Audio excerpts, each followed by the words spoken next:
그리스도 안에서 사랑하는 새순 가족 여러분, 여러분은 성경의 인물 중에서 가장 좋아하는 인물이 누구입니까? 지금은 많이 바뀌었습니다만 저는 어렸을 적에 야곱을 좀 좋아했었습니다. 어린 소년 야곱이 형을 피해서 집을 떠나 광야에서 돌베개를 베고 잠을 자는 이야기라든지, 자기 사랑하는 사람을 얻기 위해서 14년이나 되는 세월을 일꾼으로 보내는 이야기가 참 낭만적으로 들리지 않습니까? 물론 집을 나온 어린 소년인 줄 알았는데 사실 집 나갈 때 야곱의 나이가 70이었다는 사실을 알기 전, 그리고 천신만고 끝에 얻은 부인 아름다운 라헬이 평생 야곱의 바가지를 긁는 감당하기 어려운 여자였다 하는 것들을 알기 전에 제가 야곱을 좋아했습니다. 시간을 흐르고 나니까 야곱이 얼마나 우리와 비슷한 인간인가 하는 점에 눈이 들어오기 시작했습니다. 그의 권력, 자리에 대한 욕망이라든지 약삭빠름, 그리고 어떤 면에서는 무력하게 나이를 먹어가는 것, 그리고 하나님의 은혜를 얻고도 돌아서면 잊어버리고 돌아서면 잊어버리는 것까지 우리랑 참 비슷하다 이런 생각을 하게 됐습니다. 그런 점에서 그는 특별한 믿음의 용장이라기보다는 그냥 어디서나 볼 수 있는 그런 한 남자에 지나지 않아 보이기도 합니다. 특별히 오늘 본문에 등장하는 그의 아들 요셉하고 비교하면 더욱 그렇습니다. 물론 그 아들 요셉도 어렸을 적에는 만만치 않았죠. 그렇지만 17살에 자기 집 하녀의 아들들인 자기 형제들한테 못되게 군 거는 가정교육의 문제 아니겠습니까? 요셉은 시비 걸자마자 노예로 팔려와서 혹독한 종살이를 하게 되는데, 그때부터 그는 하나님과 동행하기 시작했던 것입니다. 그러더니 나이 30대에서는 거의 성자가 되어 있지 않습니까? 자기를 죽이려던 형들 다 안아주고 용서하고, 그리고 이제 56세에 요셉의 나이 56세가 된 것입니다. 근데 거기에 비하면 이 아버지 야곱이란 사람은 나쁜 점만 주로 이야기하자면 어려서부터 권력욕 가지고 팥죽 쓰더니 거의 끝까지 사람이 변하지 않습니다. 형 속이고 후계자의 자리에서 냈다가 쫓겨날 뻔했던 게 야곱의 나이 70세 때 일이고요. 자기의 삼촌 재산 빼앗으려고 속이는 이야기나 제 목숨 구하려고 자기는 뒤에 있고 싫어하는 자식들과 부인들부터 차례대로 줄 서를 가지고 사지로 보내는 게 그의 나이 97세의 일입니다. 그런가 하면 극심한 편애 때문에 그 사랑하는 아들 요셉을 잃은 것이 그의 나이 108세 됐을 때 일인데요. 130살이 돼서도 그는 아들 베냐민만 편애하고 있는 것입니다. 말하자면 미처 성숙하기도 전에 노욕에 찬 노인이 되어버린 것 같은 그런 모습이지요. 그리고 이제 147살 죽을 날이 된 것입니다. 이런 야곱이 후손들에게 남겨줄 수 있는 게 뭐가 있었을까요? 권력이요? 자기는 기껏해야 조그만 부족의 족장이지만 아들은 애굽의 총리입니다. 재산요? 말할 필요도 없을 것입니다. 인생의 지혜요? 지금 56세나 되는 온 애굽에서 가장 지혜로운 아들 앞에서 그런 것 이야기할 수 있을까요? 어쩌면 야곱에게는 아무것도 남겨줄 것이 없어 보이기도 합니다. 마치 때로 우리가 우리 젊은이들에게, 우리 자녀들에게 별로 줄 수 있는 것이 없다 느끼는 것처럼 말입니다. 근데 오늘 말씀 히브리서 11장 21절 뭐라고 이야기합니까? 믿음으로 야곱은 죽을 때에 요셉의 각 아들에게 축복하고 그 지팡이 머리에 의지하여 경배하였으며, 이 야곱을 지금 히브리서 11장에 믿음의 용사들, 믿음의 사람들의 명단에 당당하게 올리고 있는 것입니다. 그러면 왜 오늘 히브리서는 그를 믿음의 조상들의 반열에 올려놓고 있습니까? 어떻게 야곱처럼 살아라, 야곱의 믿음을 본받아라 그렇게 이야기할 수가 있을까요? 분명 오늘 본문의 주인공인 야곱의 인생은 평탄한 길 아니었습니다. 그의 인생의 모든 여정이 존경받을 만한 모범적인 삶도 아니었습니다. 그는 끊임없이 자신의 꾀로 자신의 길을 개척하려고 노력했던 사람입니다. 그의 일생의 대부분은 분명 그랬습니다. 그러나 그의 마지막은 달랐다는 것입니다. 그리고 히브리서는 그의 마지막 이 모습을 믿음이라고 이야기하며 우리에게 들려주는 것입니다. 믿음으로 야곱은 죽을 때에 요셉의 각 아들에게 축복하고 그 지팡이 머리에 의지하여 경배하였으며, 하나님께서는 이 모습이야말로 믿음의 조상이라고 하기에 조금도 부족함이 없다 말씀하시는 것입니다. 그러면 지금 야곱의 마지막 모습이 어떻기에 성경은 이 믿음을 본받으라 이야기하는 것일까요? 야곱은 이제 147살의 나이로 자신이 죽을 날이 왔다는 것 알았습니다. 그리고 죽기 전에 해야 할 일이 있다는 것도 깨달았습니다. 자신의 장례식에 대해서 지시하고 또 자기 이후에 누가 이스라엘의 장자의 권리, 후계자의 권리를 갖게 될지 이야기해 주어야만 되겠다고 생각했습니다. 그래서 누굴 부릅니까? 요셉을 부르는 것입니다. 무슨 뜻입니까? 이제 요셉이 이스라엘의 장자다 이렇게 지목하는 것이죠. 요셉의 두 아들 에브라임과 므낫세를 자신의 아들로 받아들이는 것, 다시 말해서 요셉에게 두 몫의 지분을 주는 것은 장자로서의 지위를 요셉에게 주겠다 하는 말입니다. 장래에 대한 지시도 마찬가지지요. 장자권의 수여, 그거 후계자의 일이니까 요셉을 따로 불러서 지시하는 것입니다. 그래서 그 아들 요셉을 불러서 장례식에 대해서 지시를 하는데 뭐라고 이야기합니까? 47장 29절에서 30절 한번 같이 한번 읽어볼까요? 시작.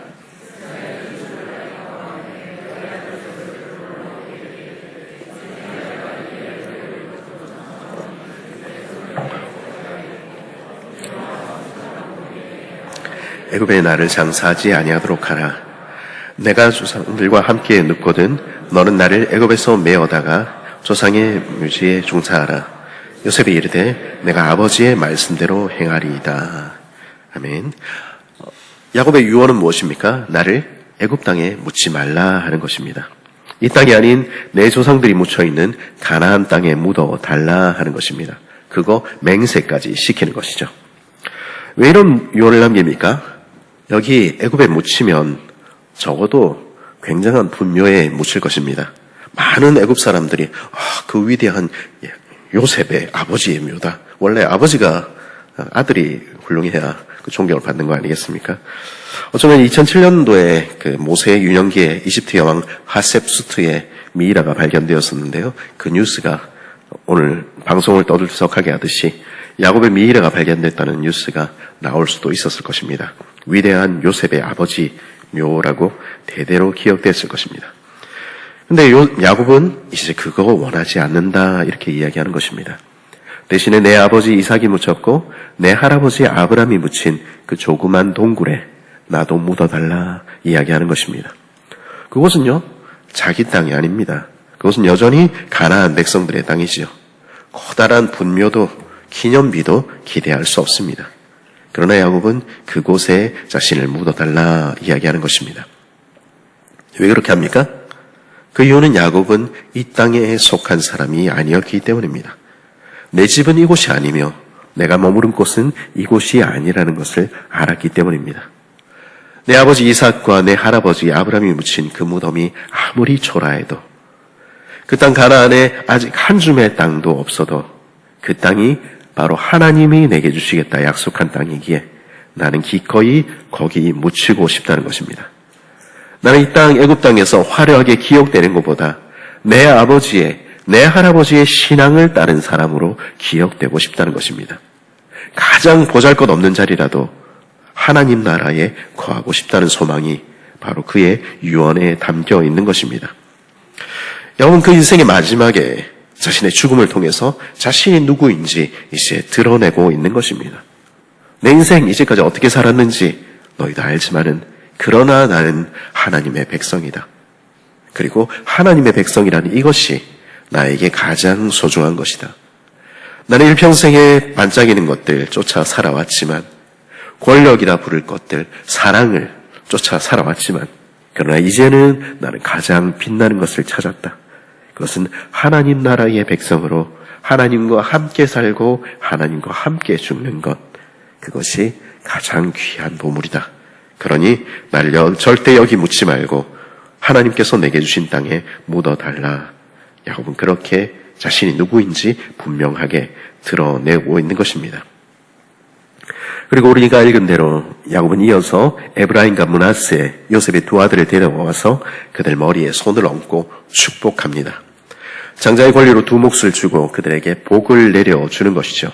그의 할아버지 아브라함이 그랬듯이, 그의 아버지 이삭이 자기 머리에 손을 얹고 그랬듯이 지금 이제 언약의 조상으로 마지막으로 축복하는 것입니다. 그래서 이 엄숙한 순간에 요셉은 언약의 조상인 야곱 앞에 무릎을 꿇고 있습니다.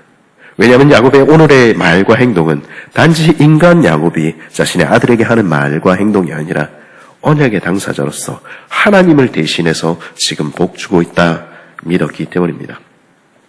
지금 이 순간 야곱은 그의 전 인격과 전 삶을 걸고 하나님 앞에서 일생을 통해 단 한마디의 말을 남깁니다. 그것이 축복이지요. 그래서 히브리서 기자는 한결같이 믿음의 조상들의 이 마지막 장면, 그 축복의 장면을 믿음의 정수라고 보여주기도 하는 것이죠. 그 축복이 오늘 말씀 15절, 16절에 나와 있는데요. 우리 같이 한번 읽어보겠습니다. 시작.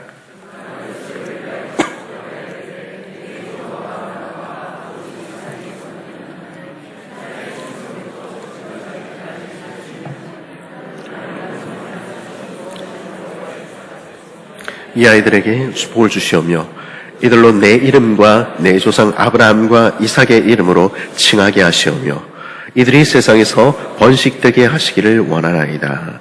아멘. 오늘 야곱의 축복은 세 가지 내용으로 구성이 되어 있습니다. 하나님께서 복 주시기를 원하는 것이 첫 번째, 내 이름과 아브라함과 이삭의 이름으로 칭하게 하시기를 간구하는 것이 두 번째, 그리고 번성하게 하시는 것이 세 번째입니다.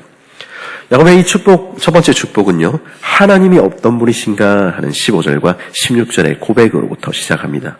내 조부 아브라함과 아버지 이삭이 섬기던 하나님, 나의 출생으로부터 지금까지 나를 기르신 하나님, 나를 모든 환난에서 건지신 여호와의 사자. 그의 이 말 속에는 하나님이 어떤 분이신지, 그가 고백하는, 그가 만난 하나님이 어떤 분이신지가 분명히 드러나고 있습니다. 하나님 무엇보다도 자신의 언약에, 약속에 신실하신 분이라는 것입니다. 할아버지 아브라함에게 하셨던 그 언약을 그 일생에 지키신 하나님, 나의 아버지 이삭과 함께 하셨던 하나님, 그 하나님이 내 인생에도 언제나 신실하게 당신의 언약을 지키셨다는 것입니다.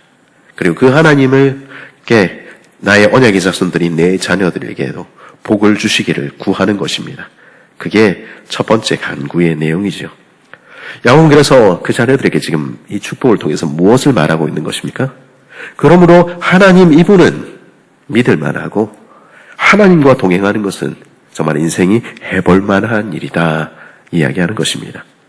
하나님의 백성이 되는 것, 이것보다 더 큰 축복은 없다 지금 이야기해 주는 것이죠. 그래서 야곱은 이어지는 두 번째 축복을 간구합니다. 그럼 무엇을 간구합니까? 16절에 보니까 이들로 내 이름과 내 조상 아브라함과 이삭의 이름으로 칭하게 하시오며, 나의 이름과 나의 할아버지 아브라함의 이름, 아버지 이삭의 이름이 이들 안에 살아있기를 야곱은 간구합니다. 다른 말로 우리와 같은 신앙 가지고 살기를 간구하는 것입니다. 그 신앙은 무엇입니까? 그의 유언에 나타난 바로 그 신앙이죠. 우리는 이 땅에 속한 백성이 아님을 알기에 이 땅에서 나그네로 사는 삶입니다. 가장 빛나는 것이 무엇인지 알기에 하나님 우리와 맺으신 그 언약 기억하며 그것 지키며 살아가는 것입니다. 이들도 부디 우리와 같이 하나님의 백성으로 살기를, 나처럼 아무것도 없어도 그러나 믿음 하나 가지고 이 세상 살기를 간구하는 것입니다. 왜냐하면 이것이 야곱이 가진 가장 큰 보물이었기 때문입니다. 그는 하나님을 소유하고 있었던 것입니다. 우리 자녀들을 향해서 나처럼 살아라, 나처럼만 살아라 그렇게 이야기할 수 있습니까? 그러나 야곱은 그 마지막에 그렇게 이야기하는 것입니다. 자랑스럽게 나처럼 살아라, 네가 나처럼 될 수 있기를 간절히 바란다 말하는 것입니다. 그가 가진 것 무엇입니까? 하나님을 소유하며 하나님 백성으로 살아라, 그렇게 이야기하는 것이죠. 그래서 자연스럽게 그의 간구는 세 번째로 이어집니다. 그것은 무엇입니까? 이들이 세상에서 번식되게 하시기를 원하나이다. 자식이 많은 것 물론 고대에서 축복이었지요. 그러나 야곱의 간구는 앞의 간구와 연결해 볼 때 단순히 그런 의미를 갖는 것이 아닙니다. 지금 이 세상에서 번식되기를 바라는 것, 이건 아브라함과 이삭에게 주셨던 것처럼 하늘의 해와 같이 바다의 모래와 같이 그의 자손들이 많아지길 바랍니다. 그 간구죠. 이들을 통해서 우리와 같은 사람들이, 나와 같은 사람들이 더욱 많아지기를 간구하는 것입니다. 하나님 이들을 통해서 하나님이 세상에서 가장 소중한 분이시며 하나님을 소유하는 것이 세상에서 가장 귀한 것임을 알기에 그거 붙들고 살아가는 우리와 같은 하나님의 백성들이 더욱 많아지기를 간구합니다. 내 자녀들이 다른 무엇보다 그 일에 사용되는 복의 통로 되게 해 주십시오. 이것이 지금 야곱의 세 번째 축복의 내용인 것입니다. 야곱은 바로 하나님이 누구신지 분명히 알고 있었기에 하나님과 함께 살았던 나를 따라 살며 너희를 통해서 많은 사람들이 우리와 같이 되기를 바란다고 담대히 소리칠 수 있었던 것입니다. 그것이 그가 전해줄 수 있는 가장 큰 유산이었지요. 근데 문제가 생겼습니다. 오늘 13절, 14절을 뭐라고 이야기합니까? 오른손으로는 에브라임을 이스라엘의 왼손을 향하게 하고 왼손으로는 므낫세를 이스라엘의 오른손을 향하게 하여 이끌어 그에게 나아가매 이스라엘이 오른손을 펴서 찾아 에브라임의 머리에 얹고 왼손을 펴서 므낫세의 머리에 얹으니 므낫세는 장자라도 팔을 옷바꾸어 얹었더라. 이 축복하는 예식에서 요셉은 눈이 보이지 않는 자기 아버지 앞에 큰아들 므낫세를 아버지 오른손 쪽에 그리고 작은 아들 에브라임을 왼손 쪽에 데려다 놓습니다. 왜냐하면 당시에 오른손은 힘과 권위의 상징이었기 때문입니다.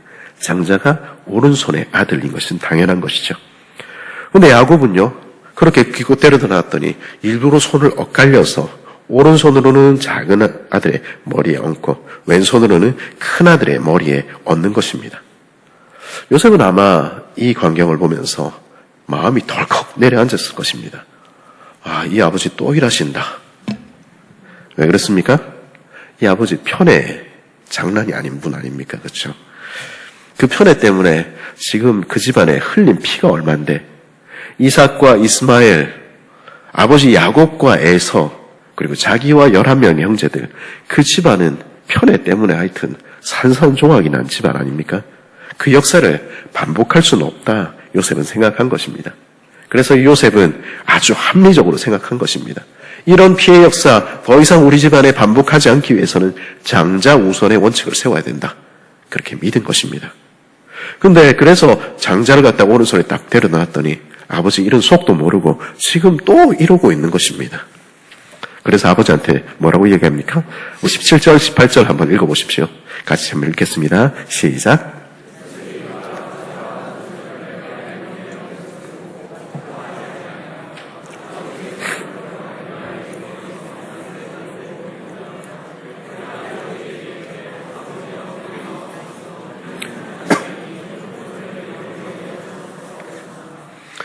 아버지, 또 왜 이럽니까?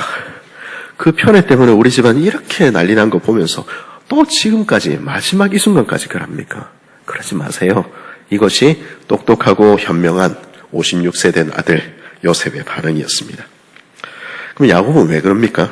아직도 옛 습관 못 버려서 그렇습니까? 뭐가 더 합리적인 건 몰라서 지금 그렇습니까? 그렇지 않습니다.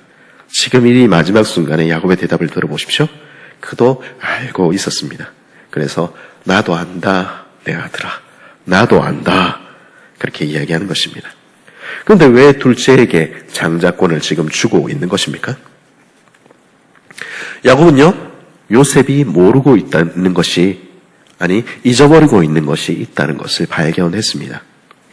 요셉은 분명 아버지 야곱보다 똑똑하고 합리적이고 성경 공부도 많이 했을 것입니다. 하지만 요셉은 이 순간 자신이 정해놓은 합리성, 장자 우선의 원칙이라는 그것 너머에서도 역사하시는 하나님의 역사가 있을 수 있다는 것 깨닫지 못하고 있었던 것이죠.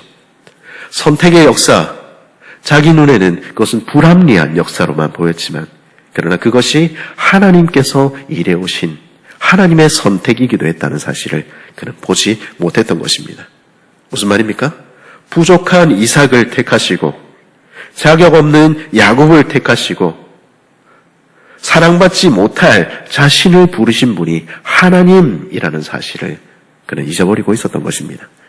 우리의 합리성, 우리의 지혜, 그걸로 우리가 하나님의 자녀가 된 것이 아니라는 사실을 잊어버리고 있었던 것이죠.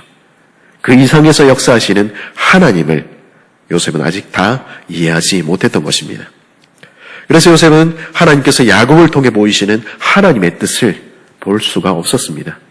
우리는 다 이해할 수 없지만 선하신 하나님께서 이끄시는 대로 그저 묵묵히 따라가는 것이 믿음이라는 사실을 젊은 요셉은 아직 다 알지 못했던 것입니다.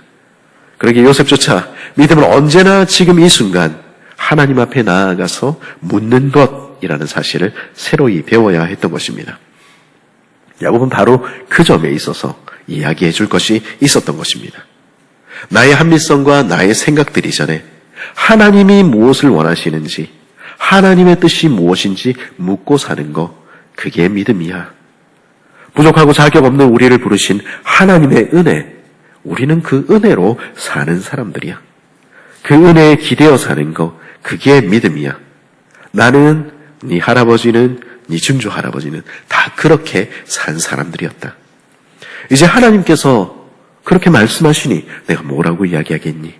우리가 생각하는 지위, 명예, 편애, 나 지금 그거 하는 건 아니야. 나 이제 다 그거 다 버렸어. 난 가장 빛나는 것이 무엇인지 깨달았거든. 다만 하나님의 말씀, 그 마지막 한마디까지 철저하게 순종하는 것이 우리 힘이고 자랑거리라는 사실을 나는 알게 된 거야. 하나님이 주인이심을 고백하는 것, 그래서 그분의 뜻을 겸손히 물으며 그 말씀에 따르는 것, 그게 믿음이야. 야곱은 그렇게 이야기하는 것입니다. 이것은 많은 지식을 가졌다고 전해줄 수 있는 고백이 아니죠. 이 고백은 누가 할 수 있는 고백입니까? 하나님과 함께 동행하며 하루하루 평생을 살아온 사람만 전해줄 수 있는 고백인 것입니다. 야곱은 그의 생의 마지막에 바로 이 고백을 전해줄 수 있었던 것이죠. 그리고는 147살 먹은 야곱, 이제는 눈도 보이지 않는 이 노인은 지팡이를 달라고 해서 일어서더니 몸을 굽혀 경배하는 것입니다. 창세기 47장 31절에 이렇게 말하죠. 야곱이 또 이르되 내게 맹세하라 하며 그가 맹세하니 이스라엘이 침상머리에서 하나님께 경배하니라. 우리말 성경에는 하나님께 경배하니라 이렇게 되어 있지만 사실 원문에는 하나님께라는 말이 없습니다. 우리나라에서 번역하면서 이제 경배는 사람한테 할 수가 있나 이렇게 생각해서 아마 하나님께라는 말을 집어넣은 것 같아요. 그리고 헬라어 성경에는 여기서 침상머리가 아니라 지팡이머리 이렇게 되어 있습니다. 그래서 히브리서는 이 헬라어 성경을 인용해서 지팡이머리에 의지해서 경배했다 이야기하는 것입니다. 지금 그러면 야곱이 무엇을 했다고 이야기하는 것입니까? 여기서 야곱은 자신이 언약하신 대로 이루시는 하나님을 보며 오래전 요셉의 꿈에 보여주셨던 대로 행하는 것입니다. 지금 야곱은 어떻게 하는 것입니까? 노인이 일어나서 지팡이를 짚고 일어나서 그리고는 그 아들 요셉을 향해서 엎드려 절하는 것입니다. 야곱은 왜 그의 생의 마지막에 그 아들을 향해서 절하는 것으로 그의 인생을 마감합니까? 그것은 하나님께서 주셨던 말씀 때문입니다. 창세기 37장 9절에서 11절은 이렇게 이야기합니다. 젊은 시절의 요셉의 이야기인데요. 요셉이 다시 꿈을 꾸고 그 형들에게 말하여 이르되 내가 또 꿈을 본즉 해와 달과 11별이 내게 절하더이다 하니라. 그가 그의 꿈을 아버지와 형들에게 말하며 아버지가 그를 꾸짖고 그에게 이르되 내가 꾼 꿈이 무엇이냐? 나와 내 어머니와 내 형들이 참으로 가서 땅에 엎드려 내게 절하겠느냐? 그의 형들은 시기하되 그의 아버지 야곱은 그 말을 간직하였더라. 그의 형들은 시기했습니다. 그래서 팔아버리게 된 동기가 됐죠. 그런데 이 아버지 야곱은 그렇게 꾸짖으면서도 그 말씀을 그의 마음에 담아둔 것입니다. 왜냐하면 하나님께서 주신 꿈이니까. 그리고 그 일을 기억하고 있었던 것이죠. 야곱은요, 그 이전의 순간에도 내 삶은 지금 이렇지만 그러나 하나님 말씀하시면 그 말씀에 귀 기울여야 한다는 사실은 알고 있었던 사람입니다. 그게 하나님 백성이죠. 그래서 그는 하나님의 말씀, 그건 마음에 담아두고 있었던 것입니다. 그리고 이제 그의 생의 마지막에 하나님께서 약속하신 대로 자신의 구원을 이루어 가시는 것을 그의 눈이 보게 되었을 때 그는 오래전 하나님께서 보여주셨던 그 꿈대로 지금 일어나서 엎드리는 것입니다. 자기 아들에게 엎드리는 것은 아버지로서 지금 엎드리는 것이 아닙니다. 하나님의 언약과 그의 구원을 경험한 그 백성으로서 하나님의 사자를 향해서 엎드려 절하는 것이죠. 구원하시는 하나님을 보며 구원하시는 하나님의 손을 보며 자신의 아들이 아니라 그 아들의 모습 속에 보이는 그림자를 보며 지금 야곱은 절하는 것입니다. 무엇입니까? 먼 훗날 이 아들을 그리고 그 후손의 후손을 통해서 이루실 큰 구원을 이루실 그리스도의 그림자를 바라보며 그는 엎드려 경배하는 것입니다. 야곱은 바로 이 시점에서 그의 생애 마지막에서 그는 그의 할아버지 아브라함이 모리아 산에서 보았던 그 비전을 다시 보게 된 것입니다. 그의 아버지 이삭이 보았던 그 꿈을 다시 보게 된 것입니다. 먼 훗날 오실 예수 그리스도를 그는 멀리서 보았던 것이죠. 이 점을 어떻게 확인할 수 있습니까? 우리 49장의 유다 지파에 대한 예언에서 우리는 그거 찾아볼 수 있죠. 실로가 오시기까지, 이 말은 한날 그 왕이 자기 땅에 오실 것인데 그 왕이 오시기까지라는 그 예언을 통해서 예수께서 자기 백성을 구원하러 이 땅에 오실 것이라는 예언을 야곱은 남기고 있었던 것이죠. 그래서 야곱은 그 마지막에, 그 생의 마지막에 기쁨에 차서 그의 침상을 박차고 일어나는 것입니다. 147살 먹은 노인, 눈도 보이지 않는 노인은 일어나 지팡이를 짚고 후들거리는 무릎을 추슬러 정성스럽게 절하고 경배하는 것입니다. 비록 그의 눈은 멀었지만 그의 영혼의 눈은 날이 갈수록 밝아져 하나님이 일하실 일을, 하나님의 영광을 목도하고 있었던 것입니다. 그는 그의 인생을 통해서 어떻게 살았는지 모르지만은, 그러나 그 마지막 순간 그는 날마다 하나님께 더 가까이 나아가고 있었던 것입니다. 그리고 이 신앙이야말로 야곱이 그 자손들에게 남겨줄 믿음의 유산이었던 것이죠. 바로 이런 이유로 히브리서를 통해서 하나님께서는 말씀하시는 것입니다. 믿음으로 야곱은 죽을 때에 요셉의 각 아들에게 축복하고 그 지팡이 머리에 의지하여 경배하였으며, 이것이 믿음의 사람들이 사는 법, 그리고 그 믿음의 사람들이 죽는 법이다. 너희는 이 믿음을 따라 살지 않겠니? 주님 말씀하시는 것입니다. 그리스도의 안에 사랑하는 새순 가족 여러분, 5월 가정의 달 마지막 보내며 이런 생각했었습니다. 우리 손에 우리가 가지고 있는, 우리의 후대들에게 전해줄 수 있는 신앙의 유산은 무엇일까? 혹시 우리는 우리 손에 줄 것이 아무것도 없다, 그렇게 생각하고 있지는 않습니까? 그렇지 않습니다. 하나님께서 우리를 이 새순 공동체에 부르셨고 우리의 선배들을 통해서 우리를 이제껏 자라게 하셨으며 이제 우리를 통하여 언약의 후손들에게 신앙이 전수되기를 바라시는 것입니다. 믿음으로 사는 법을 전해주는 일, 이 일은 똑똑하다고 많은 것을 가졌다고 할 수 있는 일이 아닙니다. 이 일은 누가 할 수 있습니까? 하나님은 선하시며 그 인자하심은 영원하다 고백하는 사람들. 하나님께서 내 인생에 베푸신 것이 너무 크다. 내가 기대하지도 못했던 복 내게 채우셨다. 나는 이전에는 하나님께서 내게 좋은 것 주시는 분이라는 거 믿지 못해서 더 가지려고 나도 그렇게 살았다. 때로는 원망하면서 살았다. 그러나 하나님은 과연 선하신 분이어서 내게 기대치도 못할 더욱 좋은 것으로 채우셨다. 그런 고백 가진 사람만 후대를 향해서, 우리의 자녀들을 향해서 말해줄 수 있는 것입니다. 나는 다른 것 대신에 하나님의 백성으로 사는 삶 선택하겠다. 너도 나처럼 살아라.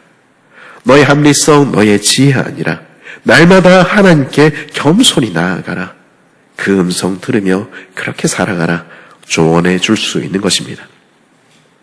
내게 주신 하나님의 은혜를 참으로 경험한 사람만이, 그리고 날마다 하나님 앞에서 그 눈이 밝아지는 사람만이 이 유산을 우리 자녀들에게 전해줄 수 있는 것이죠. 이 신앙의 유산들을 가르치며 하나님의 백성답게 살도록 조언하고 교육하는 일이 아직 우리들 믿음의 선배된 자들에게 맡겨져 있습니다. 우리의 실패와 우리의 고통, 우리의 한숨, 그 모두를 통해서 하나님이 우리를 빚어오셨다는 사실을 겸손히 고백할 수 있기를 바랍니다. 그리고 우리의 생명을 걸고 하나님은 그러나 참 선하신 분이시며 하나님과 동행하며 하나님의 백성으로 사는 삶이야말로 인생이 할 수 있는 가장 가치 있는 일이라고 담대하게 전해줄 수 있는, 그래서 우리 자녀들을 향해서 너도 나처럼 살아라 이렇게 이야기해 줄 수 있는 저와 여러분 되시기를 간절히 바랍니다.